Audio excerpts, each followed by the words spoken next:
Credit cards.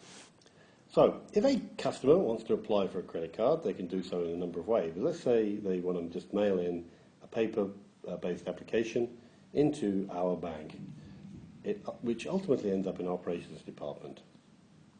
And then we do some processing, and if the application is successful, we mail them a credit card.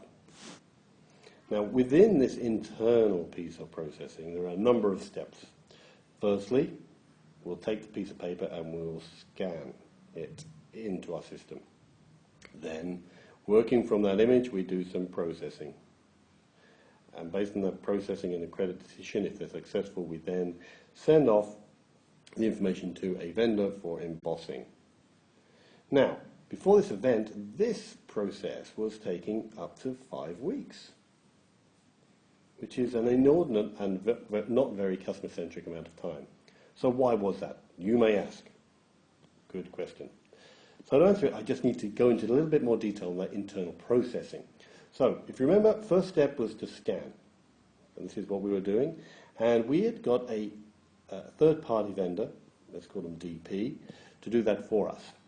Based on that image, our internal guys, department called AA, internal, would do some of the initial checks. They would check against blacklists, they would do some income calculation, and if they all were okay, then we'd get a little bit of data entry done by our friend at DataPost, because we felt that data entry was not a particularly value-adding activity and something we could outsource. And then on that data entry, another internal team, AF, would do further processing, which would end up with a credit decision going off to emboss. Okay, so what are the issues with that? So there's a number of different issues. The data entry guys had a tough job because they were 17 different types of application form. And each form had the data in different places. And it required a whole lot of expertise to get familiar with 17 different forms. The second issue was that once the application had been scanned here, everybody else was working from a computer screen with an image on it. And the way they selected a job to do was based on a long list like this. Everybody was incentivized to work quickly in terms of number of applications per hour, and the guys became very clever in understanding which type of application didn't take so long, was the easiest, and of course, naturally, they would pick the easiest one. So maybe this one here is the easiest, but this one here in blue is actually hard. I'll leave that to last and never get to it. So this guy in blue was always going to have a longer turnaround time. Now, the other issue around this workflow system, it wasn't particularly well designed, was that if this one I'm working on had a problem with, say I'm here, and I find I've got a problem and I need it to go back for some reason, that when it appears in this guy's screen, it appears as just another entry down here, for example, and it isn't highlighted as a needing rework. It just comes in as another new guy. So the person, until they go into it, and so they tend to also take a long time. So they could get into all these horrible rework loops, and we saw plenty of these going round and round and round, and of course it took taking 5 weeks to come out.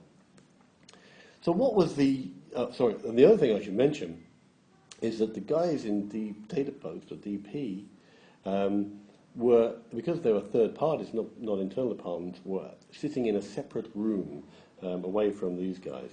And these guys, each team acted as a collection of people working on big batches of activity, which wasn't the most effective way. So what did the improvement guys do?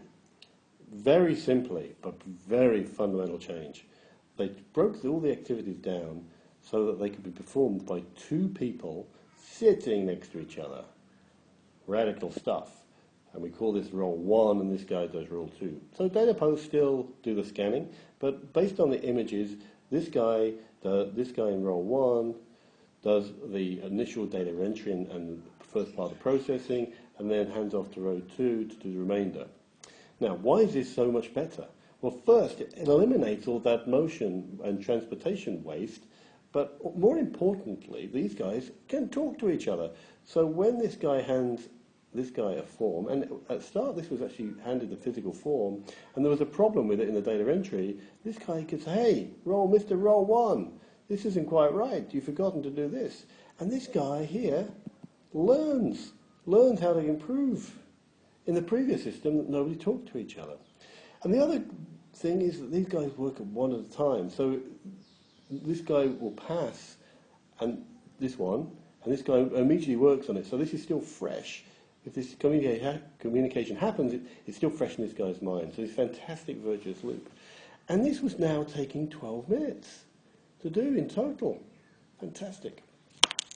So I made some other changes as well. So the first thing that this guy in role 1 would do was to tell whether he was processed, what type was being asked to process, whether it was a simple application or complex.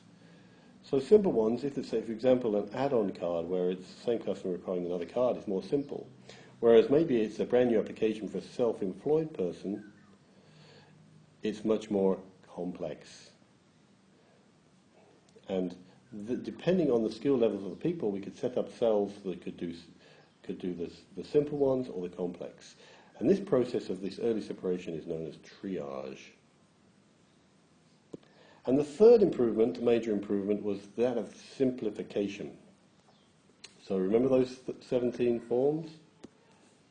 Well, they were changed to just one. One in terms of where the data fields were being kept, but of course the marketing teams could change the imagery as long as the data fields were in the same place. Also, they improved and took out redundant steps and made it easier to calculate the income, etc. So a number of simplification steps. And those three major improvements, so the setting up of the cell here, the triage, and the simplification, had profound and important improvements. And what happened is that we moved the 5 weeks to 5 days. And now, well over 90% of all applications are done in less than 5 days. But these are not just normal days. These are special customer-centric days. Let me explain. Do you remember? Customer mails in to the bank, who does the processing, and then mails out the approved credit card back. Now, prior to the event, we were measuring turnaround time like this because that's what we could measure, that's what we could control. But the customer, of course, feels this. They don't care too much about how long it takes to do internally. They care about this end-to-end turnaround time. Now, we maybe not be able to know exactly what time any given customer mails the application, but we can, what we know about the postal system, make a guess. And crudely speaking, we guess at 1 day. There's a lot more sophistication around it, but it's around about a day. And at the other end, we say we know we've got 1 day for the embossing process and 1 day for posting. Again, I've simplified it here, and has 2 days. So that means that we've got 2 days internally if we want to hit that magic 5 days. But we've also included public holidays in this, and weekends.